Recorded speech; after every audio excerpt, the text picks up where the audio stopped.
इस देश में जो आदिवासी है वो राज कर रहा है। इस देश का राष्ट्रपति हमने आदिवासी को बना दिया है। इस प्रदेश की जो राज्यपाल है मैंने इन्हीं के गौड़ समाज से, आदिवासी समाज से बना के रखा है। और वो कहते हैं कि इनको मुफ्त में नौकरियां दे रहे हैं, मुफ्त में कई प्रकार की योजनाएं दे रहे हैं। आज वो लोग नाच गाना कर रहे हैं और विश्व आदिवासी दिवस के दिन आप देख लीजिए आदिवासी कितना खुश है। ये वहां पर पहुंचते हैं और बोलते हैं। आप ही के प्रतिनिधि भारत सरकार जब पहुंचाती है, मैं आपसे सवाल करना चाहता हूं, आप जब विश्व आदिवासी दिवस को जब सड़कों में नाचते हैं, आपके 2 वक्त का खाने के लिए आपके पास खाना नहीं है, आप एक टाइम लकड़ी बेचते हैं, आपके बच्चे को पढ़ने के लिए अच्छा एजुकेशन नहीं है, और जब आप 9 अगस्त को नाच के जब बताते हैं तो वो फोटो उठा के ये संयुक्त राष्ट्र में कहा जाता है कि आप इस दिन आप खुश हैं, आप शासक हैं। मुझे बताइए कि आप शासक बन चुके, आप खुश हैं?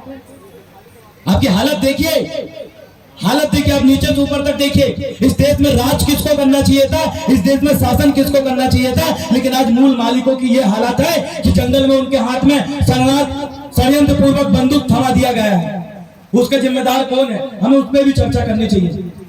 साथियों, आपको एक बात हमेशा अपने दिमाग में याद रखना, जो सत्ता में रहता है विकास उसी का होता है। आपको पता है मुगल कालों में जब मुगल शासन था उस समय किसका राज था, किसका विकास हुआ था? मुस्लिमों का विकास हुआ था, क्योंकि वो सत्ता शासन में थी। और जब ब्रिटिश काल आया तो क्रिश्चियनों का विकास हुआ मेरे साथियों। जब अंग्रेज आए उन्होंने क्रिश्चियनों का बहुत जमकर विकास किया, जगह जगह चर्च बनाए, जगह जगह उनकी बहुत संपत्तियां। और जब हिंदू काल आया तो हिंदू काल में ब्राह्मण समाज सबसे उच्च पायदान में बैठा, सबसे ऊपर पायदान में बैठ के शासन सत्ता संभाल रहा था, और आज भी संभाल रहा है। आज कहीं पर भी आपको शासक वर्ग के लोग ये बाजू में जो बिल्डिंग बन रही है ना, यहाँ दोपहर में मेहनत करते हो नहीं दिखेंगे। मुझे बताइए, दिखते हैं क्या? क्या शासक वर्ग के लोग आपको सड़क में रोड बनाते हुए दिखेंगे? बताइए मुझे। लकड़ी बेचते हुए दिखेंगे? आपके साथ खंती खोदते हुए दिखेंगे? वो लोग शासक वर्ग। बोलो शासक वर्ग मतलब आप समझ जाइए, वो लोग जिनकी यहाँ सबसे बड़ी दुकानें हैं वो शासक वर्ग है। वो लोग जिनके पास सबसे बड़ी गाड़ी है वो शासक वर्ग है। वो लोग जिनके बड़े बड़े स्कूल और कॉम्प्लेक्स है वो शासक वर्ग है। वो लोग जिनके सैकड़ों ट्रक चल रहे हैं वो शासक वर्ग है। वो लोग जिनको रोड बनाने का भी अगर ठेका मिलता है तो वो शासक वर्ग है। मैं उनकी बात कर रहा हूँ जो आज लाखों करोड़ों की गाड़ियों को घूमते हैं, वो शासक वर्ग है। मैं उनकी बात कर रहा हूँ जिनके ऊपर अत्याचार नहीं होता, जिनकी बहू बेटियों को मणिपुर में जैसे नंगा घुमाया गया आदिवासी महिलाओं को, उनकी महिलाओं को कोई नंगा नहीं घुमाता। मैं उन शासक वर्गों की बात कर रहा हूँ जिनके बच्चे विदेश में पढ़ते हैं और आपका बच्चा थोड़ा सा एक स्कूल में पढ़ने पर मजबूर है। मैं उन शासक वर्गों की बात कर रहा हूँ जिनके लोग VIP हॉस्पिटलों में इलाज कराते हैं और वही दूसरा वो लोग खटिया में ले जाकर उनकी सड़क में मृत्यु हो जाती है। एक वो गुलाम वर्ग है, एक वो शासक वर्ग है जो आज अमीर बनकर बैठा हुआ है। मैं उसकी बात कर रहा हूँ। आखिर कब तक ये शासक वर्ग और गुलाम वर्ग की लड़ाई कब खत्म होगी? ये खत्म तब होगी मेरे साथियों, हमेशा याद रखना। मैंने बताया मुगल काल में मुस्लिमों का विकास हुआ, ब्रिटिश काल में क्रिश्चियनों का विकास हुआ, हिंदू काल में ब्राह्मण समुदाय का विकास हुआ। जब आदिवासी काल आएगा तो मुझे पता है आप लोग इस देश में राज करोगे, लेकिन वो कब आएगा? आदिवासी काल। इस देश में आदिवासी राष्ट्रपति नहीं, आदिवासियों की राष्ट्रपति चाहिए। इस देश में आदिवासी राष्ट्रपति है, उसके बाद भी आदिवासियों को गोली मारा जा रहा है। इस देश में आदिवासी राष्ट्रपति है, इसलिए हमारे छत्तीसगढ़ के लड़के फर्जी जाति प्रमाण पत्र बनाने वाले लोगों के खिलाफ नंगा घूम रहे हैं, मजबूर हो चुके हैं वो लोग। उनके लिए हमें सड़क में उतरना पड़ेगा और इन युवाओं को उनका साथ देना पड़ेगा, बैठने से कुछ नहीं होगा। आपके भाई देवरावन भलावी के ऊपर 20-25 से ज्यादा FIR, अग्रिम जमानत पे छूटा हूं, अभी मेरे नाम पे वारंट छूटा, 21 दिन जेल में रहा हूं। किस कारण?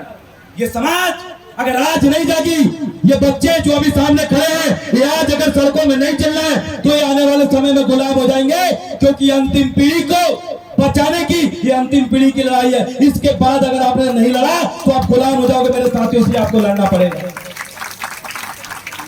आपको समझना पड़ेगा सत्ता किसके पास में है, लड़ना किससे है। यहाँ के लोगों को वो नहीं समझता उनका दोस्त कौन है, दुश्मन कौन है। आज सत्ता किसके पास में, लड़ना किससे है। याद रखना, मुगलों को पता था कि लड़ना किससे और उनका दुश्मन कौन है। याद रखना, आर्यों को पता था कि वो देश में अगर वो आए तो उनका दुश्मन कौन है, लड़ना किससे है। आपको ये भी याद रखना पड़ेगा, जितने भी विदेशी अंग्रेज, डच और जितने भी कंपनी आई, उनको ये बात बड़ी अच्छी से पता था कि उनको लड़ना किससे, उनका दुश्मन कौन है। लेकिन आज मेरी ये समाज आज मेरी ये बोली वाली आदिवासी समाज, यहाँ की एसटी एससी ओबीसी मूल निवासी समाज, इनको नहीं पता है कि इनका दुश्मन कौन है, लड़ना किससे है। इसीलिए आप हमारे साथ अपनी लड़ाई हारते हो। और जिसको अपने दुश्मन की पहचान नहीं होती, वो दुश्मनों से लड़ने के लिए कभी रणनीति नहीं बनाता, और जो कभी रणनीति नहीं बनाता वो युद्ध में कभी जीतता नहीं है। इसीलिए आपको पहचानना पड़ेगा आपका दुश्मन कौन है। मेरी माताएं बहनें मेरे पीछे चल रहे, पीछे स्कूल के पास घूम रहे उन बच्चों से मैं कहना चाहता हूं, आपके दुश्मन को पहचानिए। आज मुझे बताइए, आपके छत्तीसगढ़ राज्य में आरक्षण बचाने की लड़ाई कौन लड़ता है और कौन नहीं लड़ता? जो नहीं लड़ता है वो आपका दुश्मन है, जो लड़ता है वो आपका दोस्त है। आपकी बहू बेटी के ऊपर जब बलात्कार होता है तो उस बलात्कार करने वाले आरोपियों को फांसी दिलाने के लिए जो व्यक्ति लड़ता है वो आपका दोस्त है, और जो आरोपी के पक्ष में उतर के सड़क में नेतानगरी करता है वो आपका दुश्मन है। आपको पहचानना पड़ेगा। जो आपकी छिनती हुई जल जंगल जमीन को बचाने के लिए सड़क में उतर के लड़ रहा है वो आपका दोस्त है, और जो कॉर्पोरेट और पूंजीपतियों के साथ मिलकर आपको बर्बाद कर रहा है, आपको जंगल छीन रहा है, वो आपका दुश्मन है। इसकी पहचान आपको करना पड़ेगा, और आपने इसकी पहचान नहीं करी, इसलिए क्या नुकसान हुआ आपका पता है? आपका भाई दुश्मन की सेना का सेनापति बन के बैठा है, और वो आपके ऊपर गोली चलाता है, आपके अधिकार खत्म करता है, आपकी जल जंगल जमीन लूटता है, आपके खनिज संपदा लूटता है, आपकी बहु बेटियों को आबरू को बर्बाद करता है, आपके हक और अधिकार को और आपके अस्तित्व को खत्म कर रहा है आपकी आंखों के सामने। वो आपका दुश्मन, उसको पहचानो, लड़ो उससे। कब पहचानेंगे आप लोग? आज मध्य प्रदेश के अंदर पूरा का पूरा युवा, चाहे गुणवाना के नाम से हो, पूरा युवा एकत्रित होकर सामाजिक तौर पर सड़क में उतर कर न्याय के लिए भटक रहे हैं, वो ले रहा है।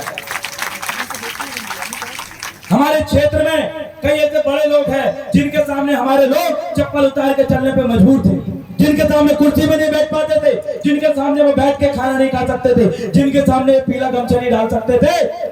ऐसे लोगों के खिलाफ लड़कर आज हमने ऐसी क्रांति लेके आ गए हैं। ऐसे लोगों के सामने गुजर के बोलता जय सेवा, जय गुणवाना, जय बूढ़ादेव। ये जोश मैं आपके अंदर देखना चाहता हूं। आप लगातार सरकार आपके खिलाफ कुछ कानून लेके आई है जो हमारे लोगों को समझ नहीं पाए। आपके खिलाफ यूनिफॉर्म सिविल कोड लाने की एक बहुत खतरनाक कोशिश की जा रही है। वो यूनिफॉर्म सिविल कोड जिसमें समान नागरिकता का अधिकार है, जिसमें समान अधिकार की बात किया गया है, सबको समान अधिकार हो। मैं कहना चाहता हूं, इस देश के जो मूल मालिक है, 5 जनवरी 2011 सुप्रीम कोर्ट का जजमेंट है, इस देश का आदिवासी, इस देश का 8.5% 7% आदिवासी इस देश का मालिक है। वो मालिक जिसने इस देश को बनाने के लिए अविभाजित समय, जिस समय राजा महाराजाओं का शासन था, उस समय जिन लोगों ने 258 से ज्यादा रियासत दी, 60% से ज्यादा जमीन भारत देश को बनाने के लिए दी, आज उनका अस्तित्व खतरे में है। आज उनके नाम पे फर्जी लोग स्थायी जाति बनाकर नौकरी ले रहे हैं, उनके खिलाफ आपको लड़ना पड़ेगा, अन्यथा आपकी पूरी नौकरी छीन लेगी।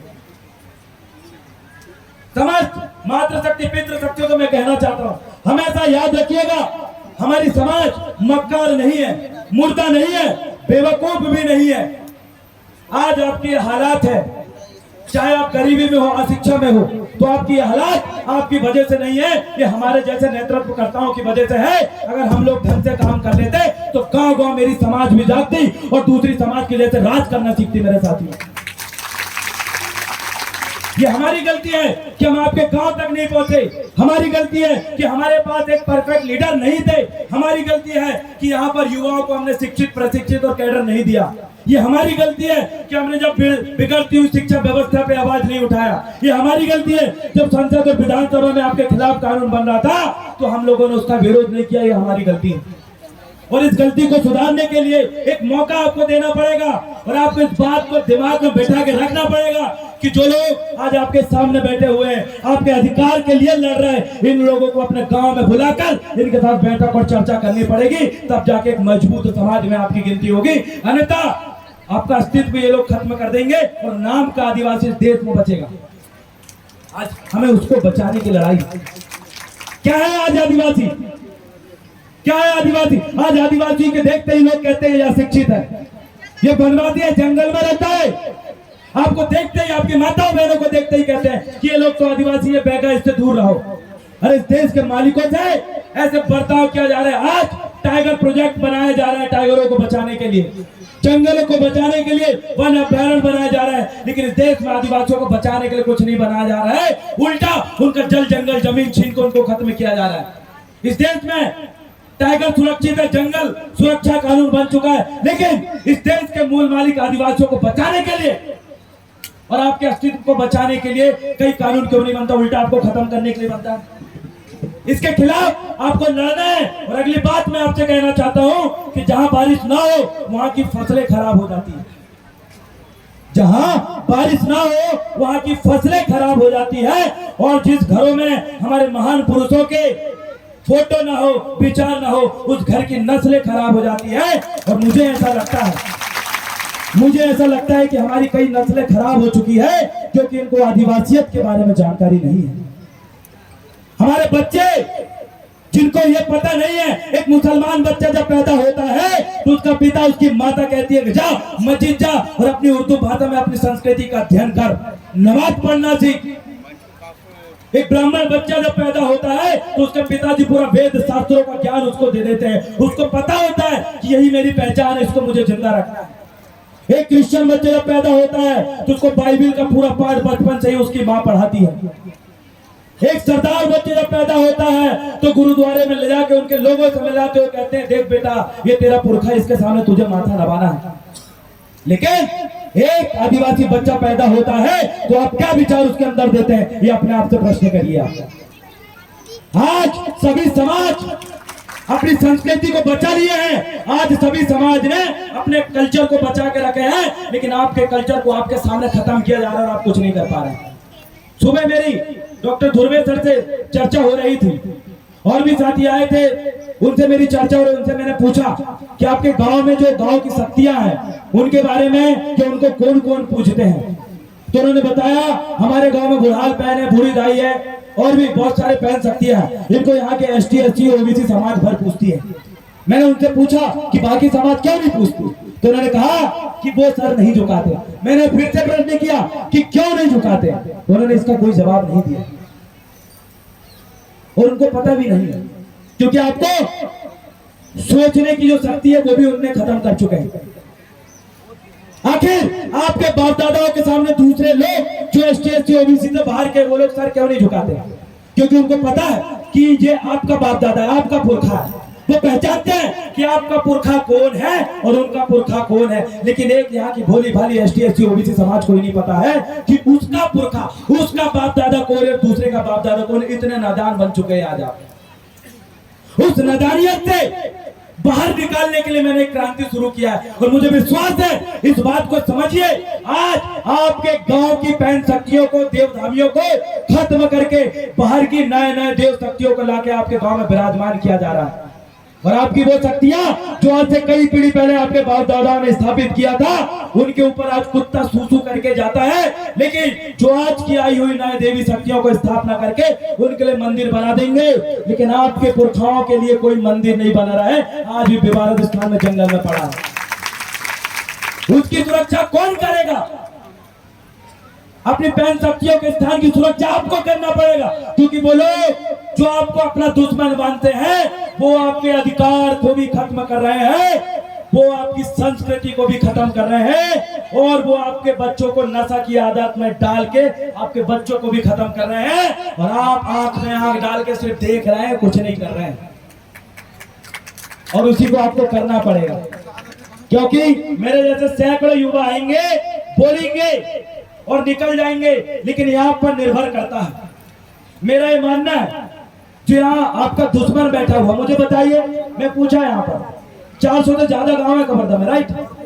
मेरे साथ पहला नारा लगे, बड़ा पेंटा, जो तो बोलिए बड़ा पेंटा, बाजार पेंटा, दादा मोतीराम गंगाली था, दादा सुनील सिंह दाराम था, दादा सुनील सिंह दाराम था। मेरे साथियों, आज आपको एक बात समझना पड़ेगा, आपका जो दुश्मन है उसका लक्ष्य है राज करना।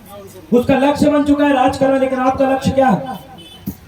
और आपका लक्ष्य क्या है? और उस लक्ष्य की प्राप्ति के लिए आपने क्या कदम उठाया है? आप क्या रणनीति से काम कर रहे हैं? आपके गांव में आप क्या सोच रहे हैं? तो पूरा हासिल कर निकल के आता है जीरो।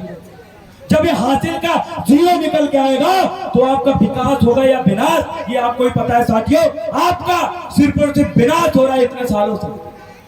अगर कोई ये बोलता है कि हे आदिवासियों सुनो, मैंने इतने साल से तुम्हारा विकास किया, तो उनको बताइए अपनी स्थिति को, बताइए आपका मुरझाया हुआ चेहरा, बताइए आपकी लाचार जिंदगी, बताइए आपके पास छिनती हुई जमीन, बताइए आपका करता हुआ जंगल, बताइए मरते हुए आपके बच्चे जिनके हाथ में जबरदस्ती षड्यंत्रपूर्वक बंदूक थमाया जा रहा है।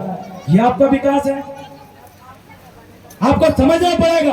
आज भारत सरकार आपके लिए वर्ल्ड बैंक से पैसा लाती है, किसके लिए? इनकी एजुकेशन व्यवस्था ठीक हो, इनकी हेल्थ स्वास्थ्य व्यवस्था ठीक हो, लेकिन आपके हिस्से का पैसा नीचे आते आते ऊपर कई नेतागण घटक जाते हैं और आपको इस कागजों में दर्शा देते हैं कि वर्ल्ड बैंक से हमने 500 करोड़ लेकर आया, 600 करोड़ लेकर आया है, और वो पैसा वहीं खत्म हो जाता है। और आप लोग, आपके बच्चे जिन हाथों में लैपटॉप होना चाहिए था, जिन हाथों में कलम होनी चाहिए थी, उनके हाथों में ये अपने बच्चों के हाथ में थमा देते हैं कटोरा। जब आपके हाथों में कटोरा थमाया जाएगा तो आप बताइए आपका विकास होगा या विनाश? बताइए, मुझे बोल के बताइए, विकास होगा या विनाश? आपके बच्चों के हाथ में जब कटोरा थमाया जाएगा तो विकास होगा या विनाश? यही हो रहा है आपके साथ। और ये विनाश तब तक होगा जब तक आप अपने लोगों को आगे नहीं बढ़ाओगे। एक कहानी है जिसमें बहुत बेहतरीन तरीके से समझाया गया है। एक था गधा, गधा सब लोग जानते हैं, और एक कुत्ता। गधा और कुत्ते के बीच में एक होड़ लगी, शर्त लगी कि चलो छत्तीसगढ़ की कुर्सी में कौन बैठेगा? कहां की कुर्सी में कौन बैठेगा? शर्त लगी। मुझे बताइए, गधा और कुत्ता में जब शर्त लगी कि छत्तीसगढ़ की मुख्य कुर्सी में कौन बैठेगा, तो आप बताइए कुत्ता पहले दौड़ के पहुंचेगा या गधा? जोर से बोलिए, जोर से बोलिए, जोर से बोलिए, और जोर से बोलिए। यही आप भ्रम में हो। आपको लगेगा मजाक, ये क्या बोल रहा है? ये साइकोलॉजी से, साइकोलॉजी आपका दिमाग से खेल रहे हैं लोग। आपको खत्म करने के लिए बारूद गोले की जरूरत नहीं है, आपको खत्म करने के लिए अब वैचारिक गोले की जरूरत। वैचारिक बारूद बन चुके हैं, केमिकल बारूद बन चुके हैं। अब आपके लिए कोई तोप और तीर कमान चलाने के आप लोग चलाते होंगे, लेकिन वो आपके ऊपर ये नहीं चलाएंगे। अब आपका दिमाग में वो अटैक कर रहा है, आप समझ नहीं पा रहे। आपने बोला कि छत्तीसगढ़ की कुर्सी में कौन बैठेगा, सबसे पहले दौड़ के जोर से बोलो। कुत्ता नहीं बैठेगा। कैसे? आप देख लेना कौन बैठेगा। कुत्ता और गधा दोनों निकलते हैं, बोलता है कि छत्तीसगढ़ में मैं राज करूंगा। कौन राज करूंगा? मैं। गधा और गधा दो चार ठिया है एक गांव में, और कुत्ता हर गली में मिलेंगे। अब जब दोनों दौड़ के निकलते हैं तो गधा बिल्कुल मूड हिलाते हुए आगे रिटर्न चला जाता है। जब गधा निकलता है तो कुत्ता बोलता है ये गधा कहाँ जा रहा है? अरे इसको जाने दो, गधा है, क्या है, उसको जाने देते हैं, कोई नहीं भौंकता, वो गधा है ना, बेवकूफ है ना, जाने दो। और जब कुत्ता अपनी गली से निकलता है तो सामने वाली गली का कुत्ता कहता है अरे ये कहाँ जा रहा है? और पूरे टूट पड़ते कुत्ता मेरा एरिया में कैसा आया, कैसा आया मेरे एरिया में, पूरा खूना खान कर दिया। आगे निकलता है, वो रायपुर पहुंचता है, और रायपुर में फिर दूसरा चौक में जाता है, फिर कुत्ता मिलता है, फिर अटैक करते कुत्ते, उसको पूरा नोच डालते और खूना खान कर डालते हैं। फिर आगे बढ़ता है, फिर कुत्ते अटैक करते हैं, फिर वो खूना खान हो जाता है। फिर आगे बढ़ता है तो फिर कुत्ते मिलते हैं, फिर अटैक कर देता है। फिर आगे बढ़ता है, फिर कुत्ते मिलते हैं। हर एक गली में उनको कुत्ते मिला और उसके कुत्ते ने उसी को काट डाला, उसी को वो काट डाला। आगे क्या हुआ पता है? गधा जाके जब वो कुत्ता जाता है तो देखता है गधा कुर्सी में बैठा हुआ। क्या सीख मिलती? इससे सीख मिलती है कि कुत्ता ने कहा कि सुन गधा, मेरे अपने लोगों ने मेरा साथ नहीं दिया, मेरे अपने लोगों ने मुझे पैर पकड़ के खींचा, मेरे अपने लोगों ने मुझे काटा मारा, मेरे अपने लोगों, मेरे समाज के, मेरे बिरादरी के लोगों ने मुझे काटा, रोका। नहीं तो तेरी औकात भी नहीं थी कि तू इस छत्तीसगढ़ की कुर्सी में बैठता मेरे साथ। आपके साथ ही वही हो रहा है, आपके साथ भी वही हो रहा है कि जहां आपकी जनसंख्या इतनी ज्यादा है, जहां शेर लोग रहते हैं, वहां ये गीधर राज कर रहा है। कैसा हो गया भैया? आपका मध्य प्रदेश में देखिए आदिवासियों की जनसंख्या वो 13%। उत्तर प्रदेश देखिए जहां 13% यादव की आबादी, वहां पर कितने मुख्यमंत्री बना दिए उन्होंने। ये महाराज देखिए वहां कुंभी पवार की आबादी कुछ % उन्होंने मुख्यमंत्री बना दिया। लेकिन छत्तीसगढ़ अरे 30-32-35% आदिवासी एक मुख्यमंत्री नहीं बना पा रहा सिर्फ इस वजह से कि आप अपने लोगों को काटने का काम करते हो। आप जिस दिन सपोर्ट करने लगोगे तो मैं आपको इस मंच से गारंटी देता हूं, इस प्रदेश में घुसकर राज करने वाले शरणार्थी यहां से छोड़ के भागेंगे, अपना कॉम्प्लेक्स छोड़ के भागेंगे, अपना पेट्रोल छोड़ के भागेंगे, अपना करोड़ों का बनाया हुआ स्कूल छोड़ के भागेंगे, आपकी जमीन में जो कोयला निकाल रहे हैं वो सब छोड़ के भागेंगे। लेकिन आपको अपने लोगों का साथ देना पड़ेगा। अगर आप उन कुत्ते की तरह अपने लोगों के काटोगे, क्योंकि आज जन चेतना आई है, आज हमारे लोगों में, हमारे मुखियाओं में जन चेतना आई है। उन्होंने एक आशा जताई है कि बहुत हो गया गुलामों, बहुत हो गई गुलामगिरी भैया, बहुत हो गई, अब इस गुलामगिरी से हम छुटकारा पाना चाहते हैं। उन्होंने कदम बढ़ाया है और आपको इनवाइट किया है कि अपनों का साथ दो, दुश्मनों का साथ दोगे तो वो आपको खत्म करेंगे। इसलिए आपको अपनों का साथ देना पड़ेगा और आने वाले समय में शासन की उस कुर्सी में अपना आदिवासी भाई को बैठाना पड़ेगा। आप दिखाइए, अब की बार आदिवासी सरकार, जोर से बोलिए, अब की बार, अब की बार। आपको बोलना है मालक है, मालक है। आदिवासी देश का मालक है, आदिवासी देश का मालक है, सरकार देश की चालक है, सरकार देश की चालक है। जय जोहर का नारा है।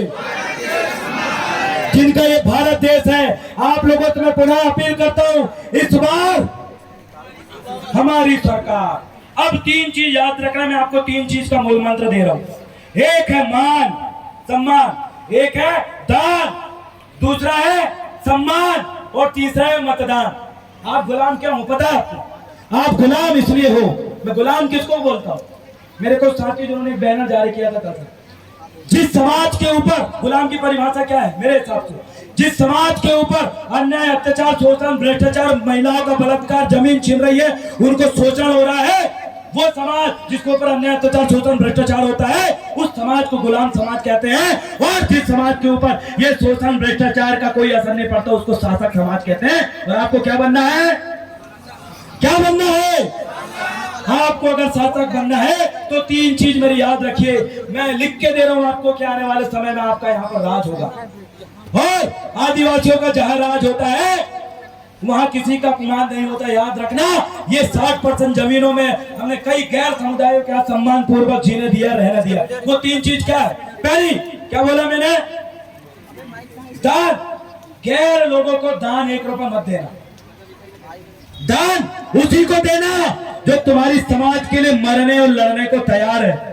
दान उसी को देना जो दिन रात अपने बीवी बच्चों को छोड़कर साथ में उतर के सिर्फ ये भोले वाली समाज के लिए लड़ रहा है।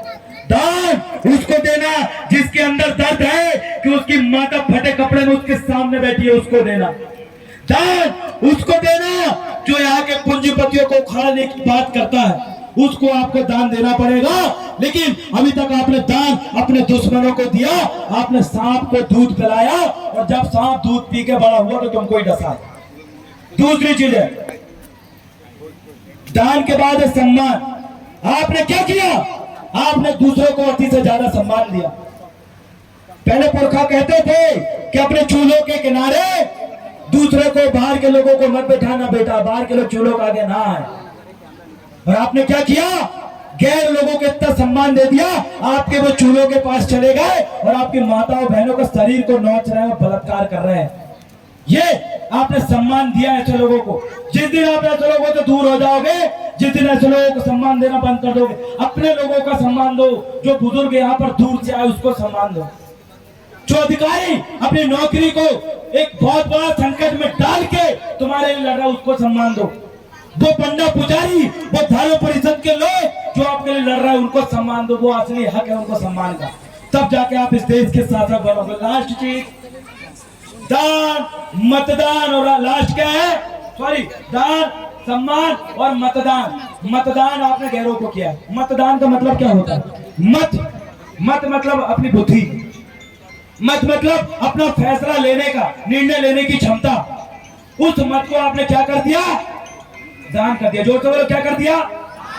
जोर से बोलिए, माता ने क्या कर दिया? और जब आपने अपना मत को दान कर दिया तो आपने गलत लोगों को दान दिया है।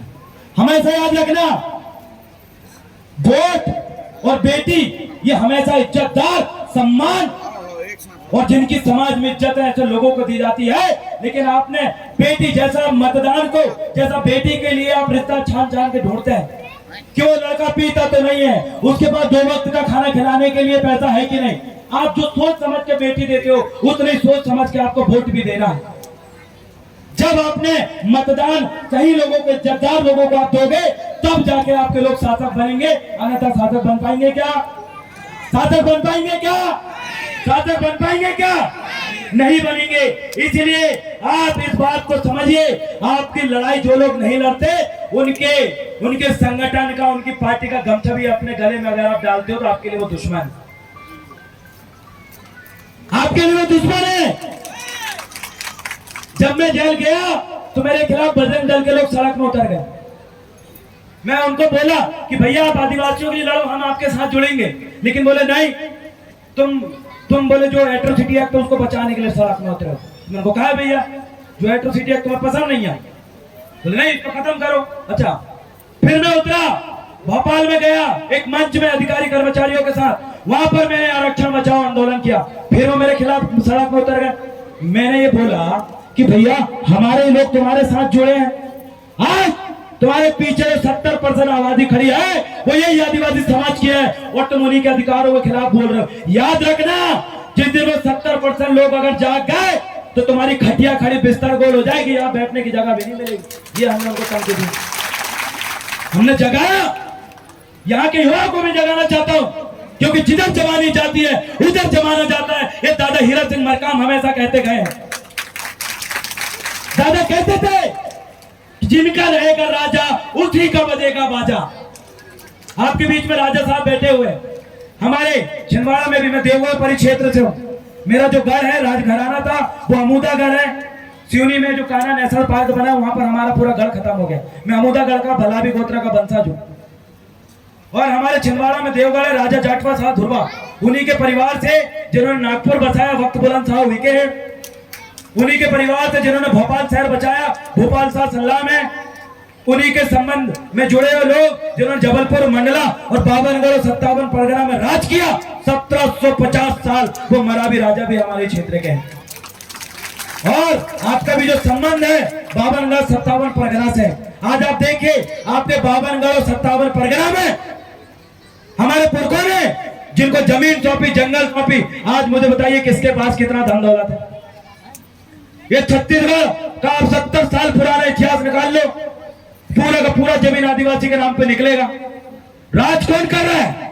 सबसे ज्यादा अमीर व्यक्ति कौन है आपके क्षेत्र से? देख लीजिए, एक भी आदिवासी नहीं है। सबसे बड़ा प्राइवेट स्कूल किसके पास है? देख लीजिए, एक भी आदिवासियों का नहीं है। सबसे बड़ा अस्पताल किसका? देख लीजिए, एक भी आदिवासियों का नहीं है। सबसे लग्जरी होटल इस छत्तीसगढ़ में आपका एक कवर्धा या कबीरधाम जिला में सबसे बड़ी लग्जरी 5 स्टार होटल किसकी? आप देख लीजिए।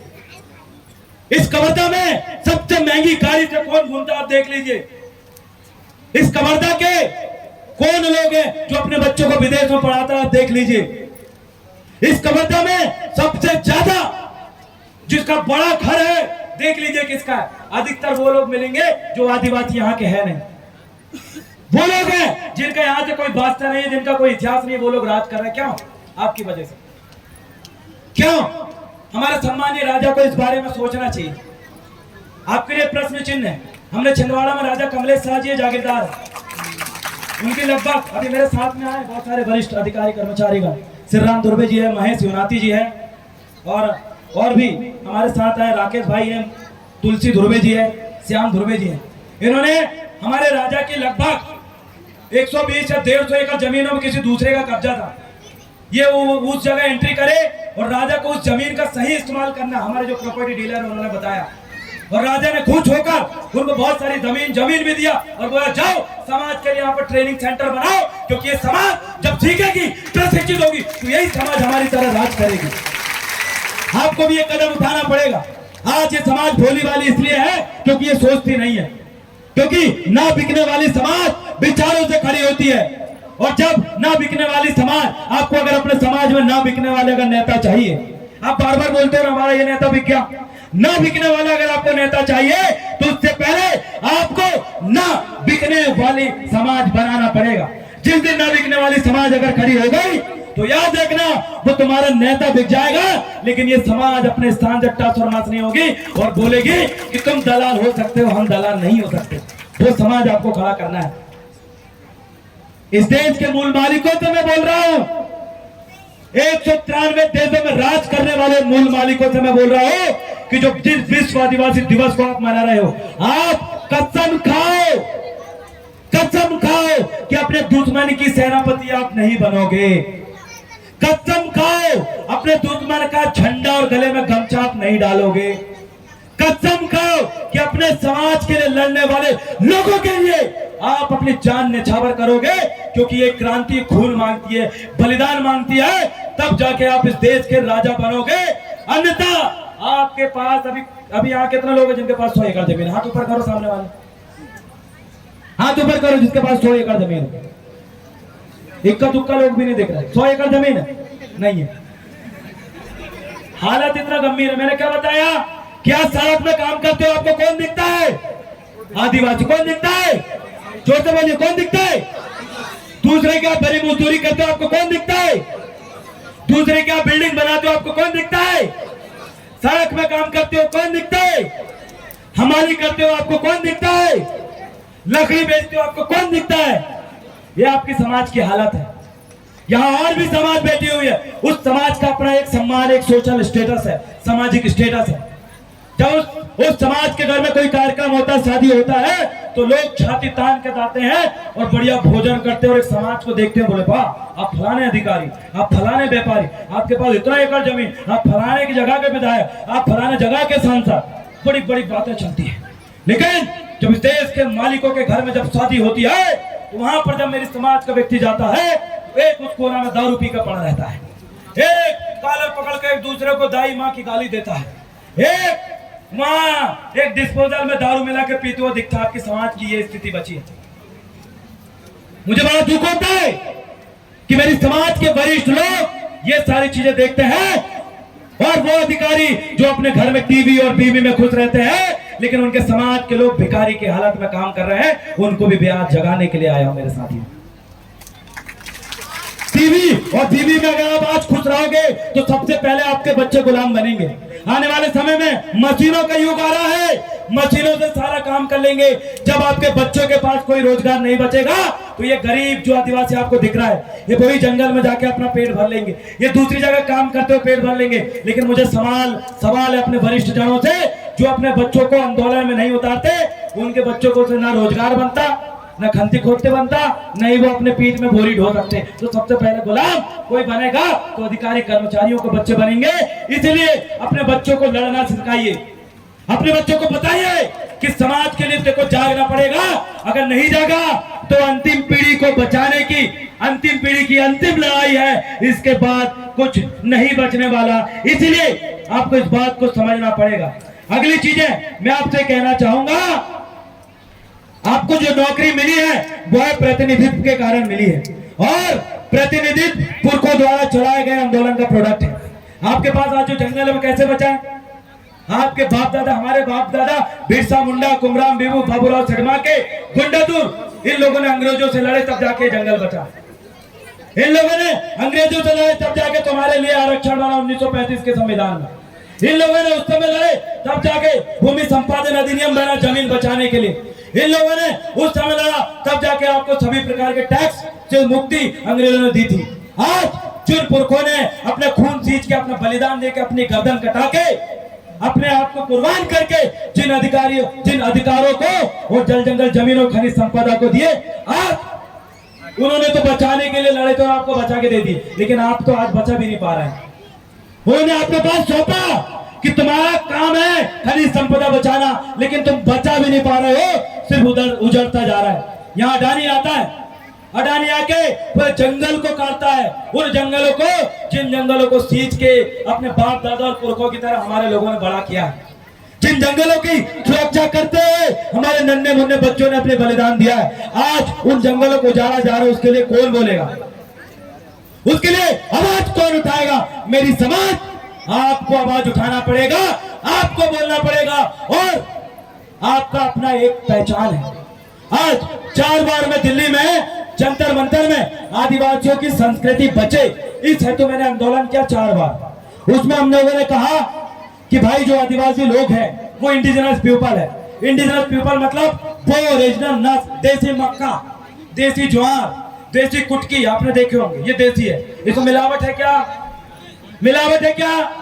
ये देसी मक्का, देसी कुटकी, देसी ज्वार, इनमें मिलावट नहीं है, ये देसी है। और एक आती थैली वाला मक्का, हाइब्रिड वाला, एक आता थैली वाला मक्का जिसमें बहुत मिलावट है। तो जो जिसमें मिलावट नहीं है उसको कहते हैं इंडिजिनस ब्रीड, और जिसमें मिलावट है उसको कहते हैं हाइब्रिड। तो आप इंडिजिनस ब्रीड हो या हाइब्रिड हो, बोलो। और इंडिजिनस देश का मूल मालिक ओरिजिनल है, जिसकी माँ बाप से लेके मामा से लेके सब ये गौंड समाज से, आदिवासी समाज से थे, जिसने गैर समाज में शादी नहीं किया क्योंकि उसका रक्त शुद्ध रहे, उसका वो मिक्स ना हो जाए, उसका नस्लीय भेदभाव ना हो, वो उसके अंदर का खून मिक्स ब्रीड का ना हो जाए, वो क्रॉस नस्ल का ना बने। इसलिए हमारे पुरखों ने देव व्यवस्था बनाई, संस्कृति बनाई, और आज उसी संस्कृति को बचाने के लिए हम लोग सड़कों में उतरे हैं। क्यों? क्योंकि आपको जबरन मुसलमान बनाया जा रहा है, आपको जबरन ईसाई बनाया जा रहा है, आपको जबरन हिंदू बनाया जा रहा है, आपको जबरन कई प्रकार के धर्म बना रहे हैं।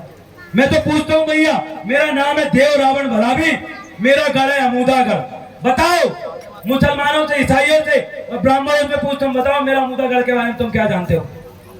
मैं साथियों वाला देव रावण भलावी हूँ, वही साथियों जिनका मुठवा तुरपुराया था, वही भूमका, वही साथियों जिनको चिटक राज बोलते थे, वही जिसको भंडेसारा बोलते थे, उन भूमका, उन साथियों के बारे में आप क्या जानते हो? तो ना मुसलमान मेरी पहचान कर पाता है, ना ईसाई मेरी पहचान कर पाता है, ना हिंदू, इस देश का जो पंडित है, सबसे प्रबुद्ध व्यक्ति, वो भी हमारी पहचान नहीं कर पाता।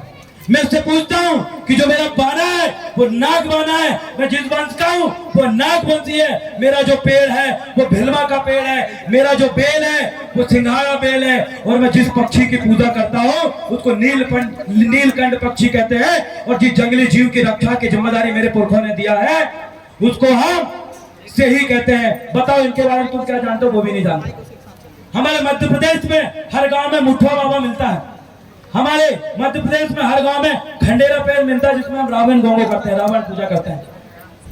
आज आप देखिए, आपकी जो संस्कृति है उसके बारे में कोई दूसरा व्यक्ति नहीं जानता। इसका कारण क्या है? क्योंकि इस देश में बहुत सारे लोग बाहर से आए हैं, उनको आपकी संस्कृति का ज्ञान नहीं है। उसी संस्कृति को बचाने के लिए देव रावण जगह जगह निकला है। और मैं आपसे इस पंडाल में आपको शपथ दिलाना चाहता हूं कि आप अपनी संस्कृति को मानने के लिए तैयार हैं। हाथ ऊपर करिए, दोनों हाथ ऊपर करिए।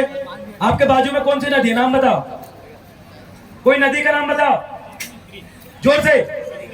कौन सी नदी? सकरी नदी। दोनों हाथ ऊपर करके मेरे साथ कसम खाइए। अरे कोई उल्टी सीधी कसम नहीं खवाऊंगा, हाथ ऊपर कर लीजिए। दोनों हाथ ऊपर करके मेरे साथ शपथ लीजिए कि जो लोग आपके संस्कृति और आपके धर्म, आदिवासी संस्कृति को खत्म कर रहे हैं, जो लोग आपकी जल जंगल जमीन छीन रहे हैं, जो पार्टी आपको इतने समय से गुलाम और विनाश करते आ रही है, उसको आप सकरी नदी में बहाने के लिए तैयार हो कि नहीं? बताओ, तैयार हो कि नहीं? बताओ, पीछे वाले तैयार हो कि नहीं? बताओ, आप मालिक बनने के लिए तैयार हो? दोनों हाथ ऊपर करके बताओ, मालिक बनने के लिए तैयार हो? अपने अपने पुरखों को मानने के लिए तैयार हो? अपने लोगों को दान देने के लिए तैयार हो? अपने लोगों को मतदान करने के लिए तैयार हो? अपने लोगों को सम्मान करने के लिए तैयार हो? दुश्मनों के संगठन को छोड़ने के लिए तैयार हो? तैयार हो? मैं आपको शपथ देता हूं, आने वाले समय में आप ही के बीच में बैठे तमाम वरिष्ठ जन, आपके बाजू में बैठे तमाम युवा जन इस छत्तीसगढ़ राज्य के मुख्यमंत्री बनेंगे, विधायक बनेंगे, सांसद बनेंगे, उन्हें समाज को राज करेगी। 52 57 परगना की चंडी दाई का सुमरन करते हुए हमारे सबकी गोत्र बनाने वाले रूपलंग पानी पानी कुपार लिंगों का सुमरन करते हुए दाई दाई कली कंकाली दाई का सुमरन करते हुए, जंगो दाई का सुमरन करते हुए, उस बुढ़ान पैन का सुमरन करते हुए आज मैं समस्त प्रकृति शक्ति उन पंचभूतों को सुमरन करते हुए उन पैन शक्तियों से मैं आज बोलना चाहता हूं कि मेरी सोई हुई समाज के अंदर जो विचार मर चुके थे उन विचारों को पुनर्जीवित करो और इस समाज को, इस देश का राजा बनाने के लिए आप हमें आशीर्वाद प्रदान करो। मेरे साथियों, एक शायरी में आपके सामने बोलना चाहता हूं। बैठकर विचार किया जाएगा, बैठकर विचार किया जाएगा, खामोशी से भी शिकार किया जाएगा। यह सोचते हैं कि गर्दिश में है सितारे, उनको समय रहते चांद तारे दिखा दिया जाएगा। हम खामोश है हमारी दरिया दिली के कारण, हम खामोश है अपनी ईमानदारी के कारण, हम खामोश है हमारे अंदर की दयालुता के कारण, हम खामोश है अपने आप को प्रकृतिवादी के कारण, हम खामोश है अपने दरिया दिली के कारण। लेकिन एक बार फिर से संग्राम किया जाएगा, संग्राम किया जाएगा, संग्राम किया जाएगा। मेरे साथी शंकर साहब, रघुनाथ साहब और संग्राम राजा संग्राम साहब मंडावी की बातों को ध्यान में रखते हुए आपको मैं बताना चाहता हूं, आपके पुरखों को 3 प्रकार की मौतें हुई हैं। एक जिसमें गोली मारा गया, एक जिसमें फांसी में लटकाया गया और एक तोप के सामने बांध को लाया गया। तीनों में सबसे दर्दनाक मौत कौन सी, मुझे बताइए। सबसे दर्दनाक मौत कौन सी? फांसी वाली, गोली वाली या तोप वाली? जोर से बोलिए, जोर से बोलिए।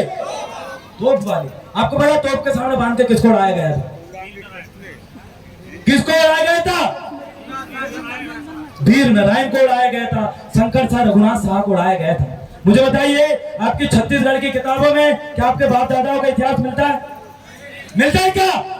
तो कौन है वो लोग जो आपको एक शेर होने की पहचान नहीं कराने दे रहा है? कौन है वो लोग जो आपके बाप दादाओं के इतिहास को आपसे छुपा के रखा है?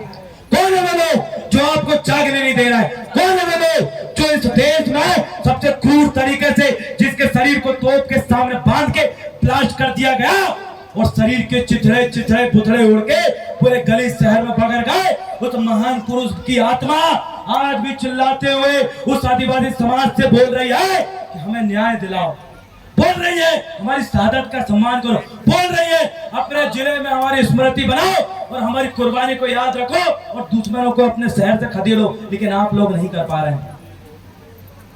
समय है, जाग जाओ। वो आपको खत्म कर रहे हैं, आपके बाप दादाओं के इतिहास को खत्म कर रहे हैं। क्यों? क्योंकि एक शेर जब भेड़िया के बीच में फंसा था, भेड़िया के बीच में घास खाने लगा, पानी पीने लगा, भेड़ ने कही कि सुन चल घास खा, मैं आने भी लगा। और जब इस बात को एक शेर ने देखा कि ये कैसा नपुंसक शेर है, अपनी नस्ल को नहीं पहचानता। कौन है? अपनी नस्ल को नहीं पहचान पा रहा, अपने लोगों को नहीं पहचान पा रहा है। एक शेर ने दहाड़ा जंगल के ऊपर से, कहा अच्छा इनके दाड़ा, पूरी भेड़ वहां से भाग गई, भेड़ भाग गई। लेकिन एक शेर वहां पर खड़ा रहा था। उन्होंने कहा ये सब भेड़ क्यों भाग रही है भैया? अबे उधर भाग गई भेड़। फिर वो उसके तरफ देखता है, फिर वो दहाड़ता है, वो उसको कोई असर नहीं पड़ता।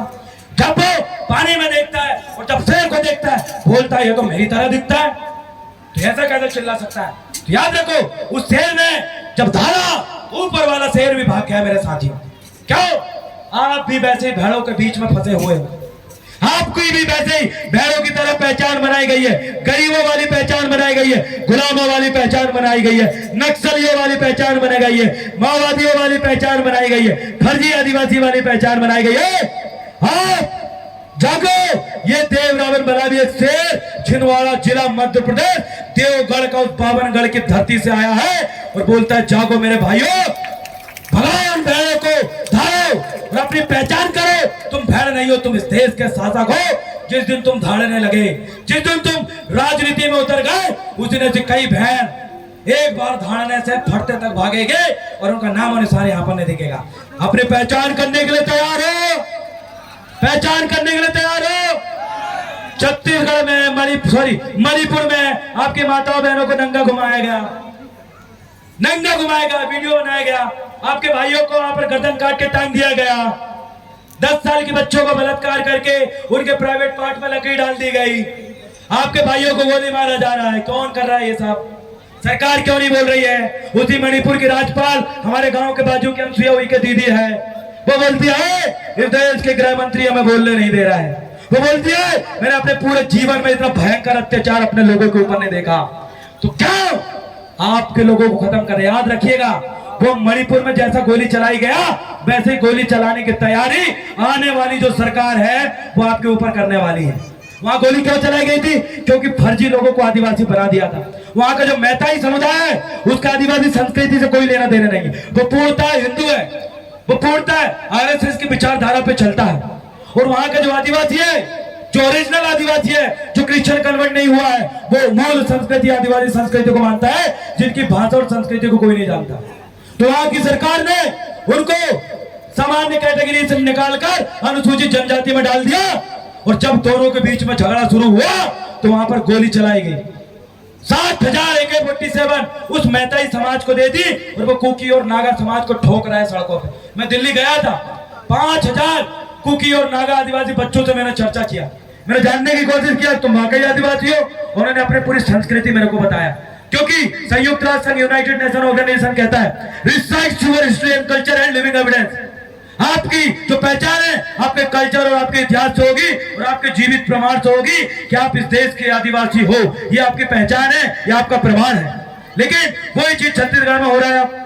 यहाँ पर कुछ लड़के बिना कपड़े के रोड में घूम रहे थे, बोले फर्जी आदिवासी का सर्टिफिकेट रद्द करो। यहाँ पर भी वही गोलीकांड होने वाला है। वैसे ही आपकी माँ बहनों को सड़क में घुमाने की तैयारी है। अगर आपने नहीं जागा, क्या है आपके पास तरीका? क्या तरीका है? कोई बचने का तरीका नहीं है। जिस दिन वो सरकार फिर से आई आपको घुमा घुमा के मारेगी। जम्मू कश्मीर में भी उन्होंने गैर आदिवासियों को आदिवासी बना दिया। उत्तर प्रदेश में एक वहां राजभर समाज जो पूरा पहले जनरल था उसका ओबीसी बना, ओबीसी से एससी बना, एससी से वो आदिवासी होने का दर्जा मांग रहा है। अरे आपको खत्म कर रहे हैं। आप बोल रहे हैं आदिवासी देश का मालक है, वो बोल रहे इस देश का सब व्यक्ति आदिवासी है। क्या बचा? क्या बचा? भारत सरकार कह रही है all Indian people are indigenous. Bharat देश का हर नागरिक, हर इंडियन इंडिजिनस है, आदिवासी है। हो सकता है क्या? मेरे को बताओ, हर व्यक्ति छत्तीसगढ़ का आदिवासी है क्या? सरकार बना रही है कानून, आप लोग सिर्फ बैठे हो। इसलिए मैं आपसे पुनः निवेदन करता हूं और अपनी बातों को मैं यही विराम दूंगा। और मैं आपको फिर से एक लास्ट में एक बात कहूंगा, कानून को हाथ में वही लेता है जिनको कानून का डर नहीं होता। कानून को हाथ में वही लेता है जिनको कानून का डर नहीं होता, और कानून का उनको डर नहीं होता जिनके लोग शासन और सत्ता में होते हैं। इसलिए वह आसानी से संविधान की धज्जियां उड़ाते हैं, आपके अधिकारों को खत्म करते हैं। आप जिस दिन आपके लोग शासन सत्ता में बैठ जाएंगे, शासन करेंगे, उस दिन आपके ऊपर यह कानून काम नहीं करेगा। क्योंकि ब्रजभूषण वो जिन्होंने पहलवान लड़कियों का बलात्कार किया, वो नार्को टेस्ट के लिए आंदोलन कर रही है कि इनने हमारा बलात्कार किया, हम देश को गोल्ड मेडल दिया, इसको जेल में डालो। एफआईआर दर्ज होने के बाद भी कितना दिन जेल में नहीं डाला गया, आपको पता है क्यों? जिनकी सरकार होती है वो अपने लोगों को जेल के दरवाजा खटखटाने नहीं देते। इसलिए अपनी धर्म संस्कृति को बचाइए, वो आपकी समाज है। कल की उइके पढ़ती थी सलाम सलाम छेदैया। अगर आपस में शादी करने लगे तो आप इस देश के आदिवासी नहीं बचोगे। और उसी को खत्म करने के लिए, उन्हीं गोत्र व्यवस्था को खत्म करने के लिए यहाँ पर रामपथ गमन के नाम पे उधर बाजू से, उधर मध्य प्रदेश, उधर एरिया से एक रास्ता जा रही है।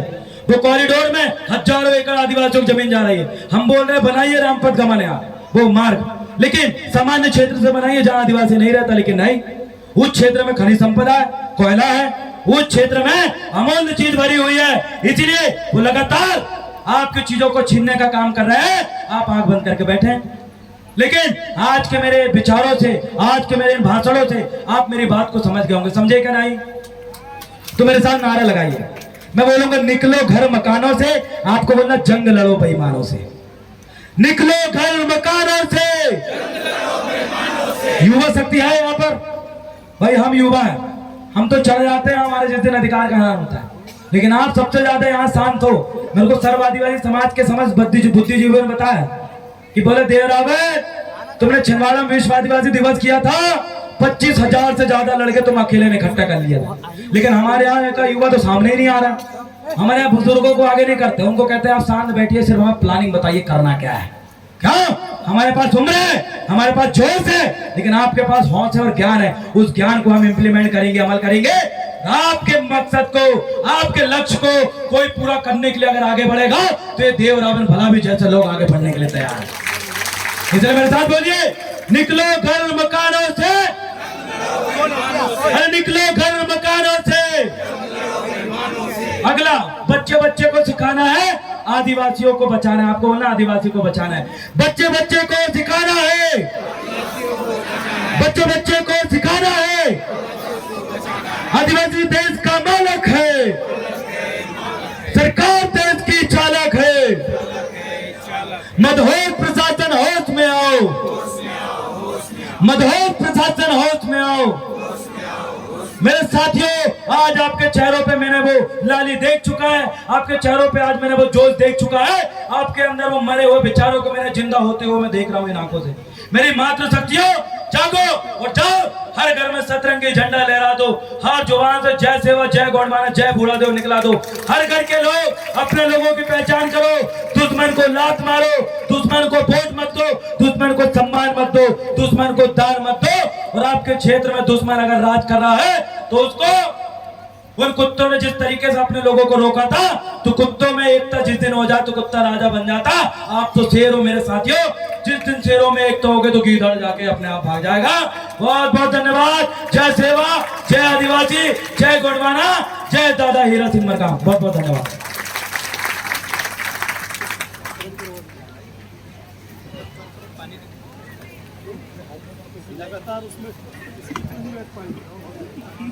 धार के विपरीत जाकर देखिए, धार के विपरीत जाकर देखिए, जिंदगी को आजमा कर देखिए, आंधियां खुद मोड़ लेंगी रास्ता। एक दीपक तो जलाकर देखिए, एक दीपक तो जलाकर देखिए। इस इन्हीं पंक्तियों के साथ आज के मुख्य अतिथि देव रावण भलावी जी को मैं सादर आज के इस कार्यक्रम के लिए आपने मुख्य अतिथि स्वीकार किया और हमारे मंच में आकर के हमें और हमारे समाज को, हमारे युवाओं को प्रेरित किया। इसके लिए इस मंच की ओर से आपको सादर सेवा जोहार पहुंचे। धन्यवाद। आइए अगली कड़ी में